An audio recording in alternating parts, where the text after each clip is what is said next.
when people are talking about this and ourselves, we conflate being safe with intimacy with not doing things that are uncomfortable. And it's not the same thing. Often safe intimacy requires us being very uncomfortable. It requires us setting boundaries, doing things we wouldn't normally do. It's like Star said, on that third date, it probably is going to feel really uncomfortable if you're not used to being honest and open to say, hey, I'm not feeling it. It's not working out, as opposed to just ghosting someone or not showing up.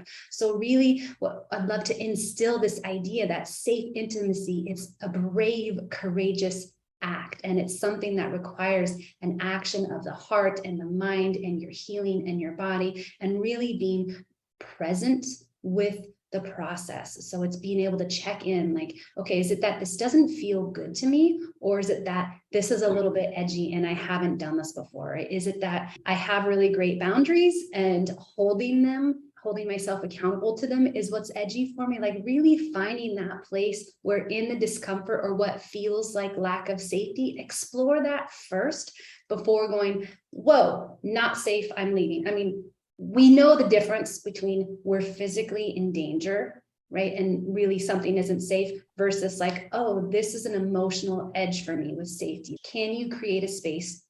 Maybe not necessarily in the moment, but can you create a space to feel into that and to be with that feeling of what doesn't feel safe? So you can start to unpack like, oh, okay, this really is, I really don't feel safe in this, or this is some of my discomfort and I'm going to choose to step into that. Not push yourself, not make yourself, but for the sake of growth and joy and expansion and really becoming who you want to be, can you lean into that discomfort, step into that a little bit, do something a little bit scary or uncertain to flex some muscles in creating intimacy and safety together. So it's something that requires and asks of us to really begin to think differently about intimacy and to look at ourselves and how we're playing in that realm. How am I showing up for myself, my friendships, others? Which old beliefs? It really goes back to that meditation. What are my beliefs about intimacy that no longer serve me? What's holding me back from developing deep relationships? Do I want to explore some of those? Do I want to bring something to a trust fall?